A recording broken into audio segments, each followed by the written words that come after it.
N media N media একটা east Bengal সংক্রান্ত একটা ছোট্ট একটা আলোচনা। আপনারা অনেকে ভাবতে পারেন এনটা মানে কি? এন মানে কি নরেন্দ্র মিডিয়া? না, না, নরেন্দ্র মিডিয়া না। এন মানে কি তাহলে ৯টা মিডিয়া? না, ওইটাও না, একই তো হলো। তাহলে কি এন মানে নিতু মিডিয়া? না, এন মানে নিতু মিডিয়া না। এন মানে হচ্ছে আপনার ন্যারেটিভ মিডিয়া। মানে মিডিয়া এখন হচ্ছে মানুষের কাছে ন্যারেটিভ পৌঁছে দেওয়া, মানে একটা ডক্টরড ন্যারেটিভ বা একটা বিকৃত ন্যারেটিভ পৌঁছে দেওয়ার একটা অত্যন্ত একটা কার্যকর একটা মাধ্যম। এই মুহূর্তে 2024-এ দাঁড়িয়ে মিডিয়া সেই পর্যায়ে নামিয়ে ফেলেছে নিজেকে।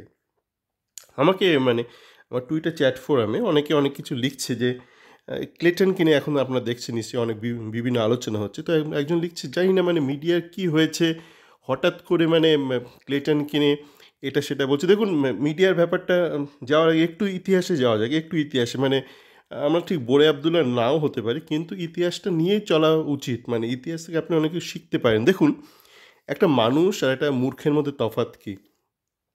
একটাই তফাৎ, বেসিক তফাৎ হচ্ছে একটা মানুষকে আপনি একবার মানে আপনি টুপি পরাতে পারেন, মানে বোকা বানাতে পারেন, আর মূর্খকে আপনি বারবার বোকা বানাতে পারেন। এইটাই তফাৎ। আপনি যে কোনো মানুষ, আপনি যতই বুদ্ধিমান মানুষ হন না কেন, আপনাকে যে কেউ কিন্তু অন্তত একবার টুপি পরাতেই পারে। কিন্তু আপনি যদি না নির্বোধ হন, আপনি বারবার টুপি পরবেন না। কিন্তু দেখুন ইস্টবেঙ্গল ফ্যানরা কীভাবে বারবার টুপি পরেছে, মানে সংখ্যাগরিষ্ঠ ইস্টবেঙ্গল ফ্যান। আমার চ্যাট ফর্মটা কিন্তু যথেষ্ট পুরনো, মানে আজকের নয়। তো প্রথম যখন খোলা হয়েছিল তখন কোয়েস বলে একটা কোম্পানি ইস্টবেঙ্গলের তখন একটা তার ইনভেস্টারের দায়িত্বে ছিল। তো তখন আমি প্রথম একটা ঘটনা ঘটেছিল। বোরা বোরা বলে একটা ছেলে ছিল ইস্টবেঙ্গলের, একটা স্প্যানিশ ছেলে। তো ওর একটা চোট লেগে যায়। তো চোটটা লাগার পর অনেক কিছু বলছিল যে ও কিছুদিনের মধ্যে চলে আসবে এসে। কিন্তু তখন আমি লিখেছিলাম যে না, ওর যা বোঝা গেল ওর কিন্তু আসতে একটু সময় লাগবে। তো অনেকে ভেবেছে এ কি, এ তো আর কোনো মানে ডাক্তার নয়। কিন্তু অনেকে আমাকে ব্যক্তিগতভাবে জানে না। যারা জানে তারা জানে আমার মানে একটু হলেও এই বিষয়ে একটু জ্ঞান আছে। মানে পেশার তাগিদে, মানে অনেকেই দেখুন ইস্টবেঙ্গল অনেক ফ্যান আছে পেশার তাগিদে দালালি করে, এজেন্টের দালালি করে। কিন্তু আমার আলাদা একটা পেশা আছে, এবং সেই পেশার তাগিদেই বা পেশার সূত্রেই কিন্তু আমি তখন বলে দিয়েছিলাম যে বোরহার মনে হচ্ছে যাক, এ তো ব্যাপারটা বুঝতে একটু দেরি হলো ইস্টবেঙ্গল ফ্যানদের। যাই হয় মানে কেউ তাড়াতাড়ি বোঝে, কেউ একটু দেরিতে বোঝে, টিউবলাইট দেরিতে জ্বলে। তারপর আবার এরকম একটা ঘটনা ঘটলো। কখন হলো? আল আমনার সময়, আল আমনার ২য় বর্ষে। তখন আমি আবার চ্যাট ফোরামে লিখেছিলাম যে আপনার যখন একটা কোমরে চোট লেগেছে, তো পেশা একটু হলো পেশার সূত্রেই জানা। তাই বললাম আপনার কিন্তু মনে হচ্ছে একটুখানি সমস্যা আছে। তো অনেকে বলছে না আপনার এই আপনার সেই। আরে বাবা, আপনার যাই হোক মানে আপনার কোমর-টোমর ভেঙে গেলে আপনি তখন কী করতে পারবেন জীবনে? তো ওই একটু দেরিতে বুঝলো ইস্টবেঙ্গল ফ্যানরা। তখনও বুঝলো। এর ২য় নম্বর বা ইস্টবেঙ্গল ফ্যানরা একটু টুপি পরলো, একটু বোকা হলো। আবার কখন? আবার এখন ২০২৪-এ দাঁড়িয়ে আবার একই ঘটনা। ক্লেটনকে নিয়ে প্রথম যেদিন খবরটা বেরোলো, তখন আমার মনে হলো কিছু একটা মনে হচ্ছে ওরকম কিছু হলেও হতে পারে। হ্যাঁ, কেন, কীভাবে? পেশার সূত্রে, মানে আর কোনো নেশা নয় বা অন্য কোনো তুকতাক না, পেশার সূত্রে। যাক, এ তো ক্লেটনকে তখন আমি প্রশ্ন করছিলাম মানে। আর মিডিয়া একটা অদ্ভুত জিনিস। মানে মিডিয়া চুপ থাকলে একসাথে চুপ থাকে, আর মানে চিল্লে উঠলে একসাথে কা কা কা কা করে সব একসাথে, মানে কাকের বাচ্চার মতো নয়। সন্ধ্যাবেলা কাকড়া ফেরে বা পাখি যখন ফেরে না, তখন একসাথে কা কা কা মানে চি চি চি, মানে যে যাই যে শ্রেণীর পাখি হোক একসাথে সব কিছু করে। মিডিয়াও কিন্তু একসাথে চুপ ছিল এতদিন ক্লেটনকে নিয়ে। এখন হঠাৎ করে বিগত 48 ঘন্টা ধরে হঠাৎ করে মিডিয়া বলতে শুরু করেছে একসাথে সব সব কাকের এক কা। সব কাকের এক কা বলতে শুরু করেছে। ক্লেটনের কী হয়েছে? ক্লেটনের পিঠের এই, ক্লেটনের পিঠে ওই, পিঠে এই, বদল চাই, এই চাই, সেই চাই। তো আমাকে আবার ইস্টবেঙ্গল একটা ফ্যান আছে সকালে বলছে, মানে সে মোটামুটি ভালোই পড়াশোনা ভালোই। তো আমি বলছি আমাদের ভাগ্যটাই খারাপ। আমি বললাম না ভাই, ভাগ্যটা মোটেই তোমাদের খারাপ নয়, তোমাদের একটু সমস্যা আছে। আমি বললাম আমাদের একটু সমস্যা আছে। মানে প্রতিটা ঘটনাই কিন্তু এরকম বলছে, না দেখো দাদা, সুপার জায়েন্ট তো মানে মানে খারাপ প্লেয়ার হলে বদলি করে, আমাদের এরকম একটা সমস্যা। আমি বললাম সমস্যাটা কিন্তু দ্বিতীয় বদলেতে নয়, বদলেতে সমস্যা নয়, প্রথম ধাপেই সমস্যা। এই যে একটা ক্লেটনকে আপনি রেখে দিলেন, এখানেই সমস্যাটা। তারপর ক্লেটনের চোট লাগুক কি না লাগুক সেটা অন্য ব্যাপার, কিন্তু যে রেখে দিলেন একটা ঘাপলা কিন্তু এখানেই হয়ে গেল, প্রথম ধাপেই ঘাপলা। দ্বিতীয় ধাপে ওর বদল হবে কি হবে না, বা কতটা বিলম্ব হবে সেটা দ্বিতীয় ব্যাপার, কিন্তু প্রথম ধাপটাতে একটা ঘাপলা হয়ে গেল, এবং সেই ঘাপলাটা কিন্তু আপনি মেনে নিলেন। চুপ থাকলেন, বিভিন্ন ব্যাপারে আপনি চুপ থাকলেন। তো লোকে ভাবছে সমস্যাটা হচ্ছে দ্বিতীয় ধাপে কেন মানে বিলম্ব হচ্ছে ক্লিটনের বদলি নিয়ে ভাবার এইসব বিষয় নিয়ে। কিন্তু প্রবলেমটা কিন্তু প্রথম ধাপে ক্লিটনকে কেন রাখা হলো মানে প্রাথমিক কাজটাতে কিন্তু একটা সমস্যা ছিল। তারা সেই কাজে যারা যারা নিযুক্ত থাকুক একটা সমস্যা ছিল। এই যে একটা মিডিয়া একটা ন্যারেটিভ না ক্লিটনের ব্যাপারে আরও অনেক বিষয় আছে। এই যে আগের একটা ফুটবল লিগে একটা ম্যাচ হলো রেলওয়ে এফসির সাথে জিতলো। ম্যাচে কি ম্যান অফ দ্য ম্যাচ হয়েছে আপনারা জানেন? আমি খুঁজে পাচ্ছিলাম না। সাধারণত মানে যেসব ফ্যান ক্লাবরা বা যেসব মানে টুইটার হ্যান্ডেল মানে এজেন্টরা দালালি করে না, তারা মোটামুটি কোনো একটা ধরুন একটা বিনো প্লেয়ার হলে মোটামুটি শেয়ার করে দেয়। তো আমি দেখছি এরা শেয়ার করেই না, বিভিন্ন জায়গায় খুঁজছি, খুঁজে পাচ্ছি না। তারপর একটু আগে দেখলাম মানে একজন ইউকেতে থাকে একটা এজেন্ট, সে শেয়ার করেছে মানে তার candidate Jesin man of the match হয়েছে। আমি অবশ্য তার কিছুটা আগেই দেখতে পেয়েছিলাম অল ইন্ডিয়া ফুটবল ফেডারেশনের সাইটে ওই ম্যাচটা যে ম্যাচ সেন্টার বলে একটা অপশন আছে, ওখানে গিয়ে দেখেছিলাম যে জেসিন কী করে ম্যান অফ দ্য ম্যাচ হয় মানে তো যাকে হয়েছে Jesin man of the match হচ্ছে, কে করেছে জেসিনকে জানি না।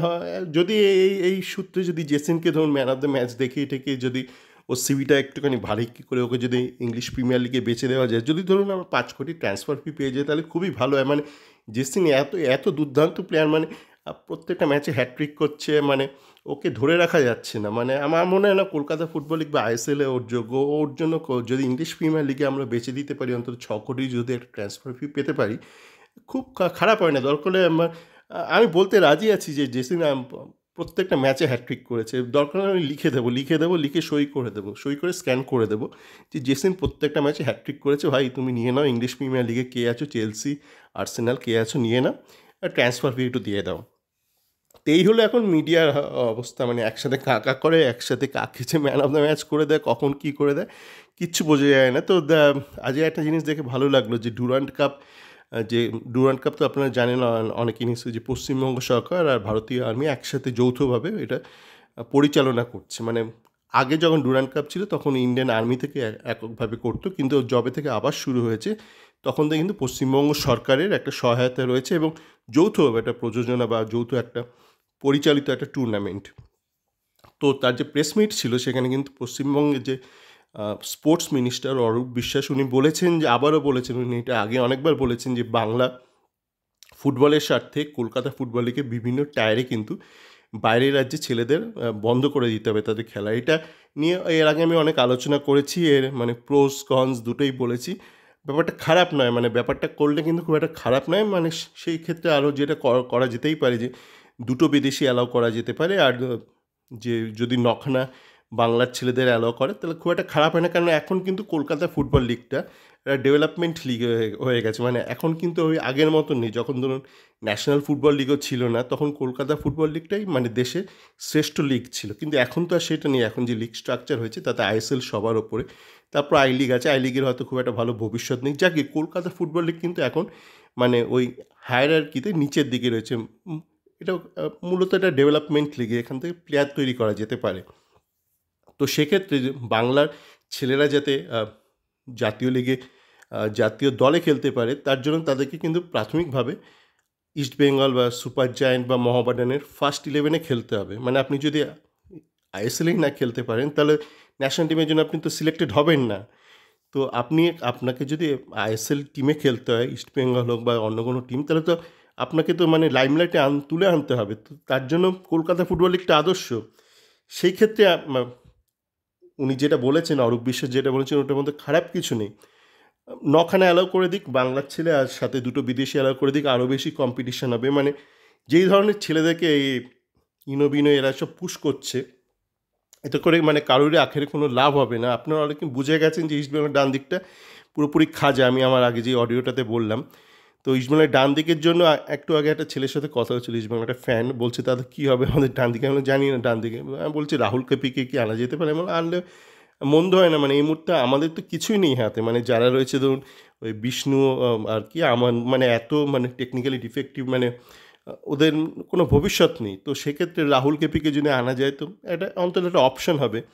আর পড়ে রইল কি আপনার ওই বিজয় মুর্মুকে কিন্তু ঘষা মাজা করতে হবে, দেখা যেতে পারে। আর আমি কলকাতা ফুটবল লিগের ম্যাচগুলো দেখছিলাম, কিছু কিছু টিমে কিন্তু রাইট উইঙ্গার আছে, অল্প বয়সী ছেলে আছে। তো আমার মতে ক্লাব যেটা করতেই পারে যে ভাস্কর গাঙ্গুলি, মিহির বোস, তরুণ দিয়ে এদের বলতেই পারে যে সমস্ত যত ছোট ক্লাব আছে টায়ার 1, টায়ার 2, টায়ার 3 সবগুলো ঘাটো, ঘেঁটে ৩-৪টে রাইট উইঙ্গারকে তুমি সিলেক্ট করো। করে তারপর তাদেরকে আমরা একটু ট্রায়ালে ডাকবো। ট্রায়ালে সেখানে সবাই থাকুক, কোয়াদ্রাত থাকুক, এই সিনিয়র যারা প্লেয়ার রয়েছে তারা থাকুক, করে সবাই ইভালুয়েট করুক। একটা অন্তত আপনি কিন্তু প্লেয়ার পেয়ে যাবেন এবং সেই প্লেয়ার কিন্তু তার যে গুণগত মান হবে সে কিন্তু এই আপনার এই আমান বিষ্ণুদের থেকে অনেক বেটার হবে। তো দেখা যাক কী হয় আর এই মিডিয়াকে নিয়ে অত বিচলিত হবেন না। মিডিয়া এখন ওরকম হয়ে গেছে, মানে একসাথে কাঁ কাঁ করে, একসাথে চুপ করে যায়। মানে এরা একটা মানে চড়ুই পাখির জাত হয়ে গেছে বা কাকের জাত হয়ে গেছে। সকলে ভালো থাকবেন।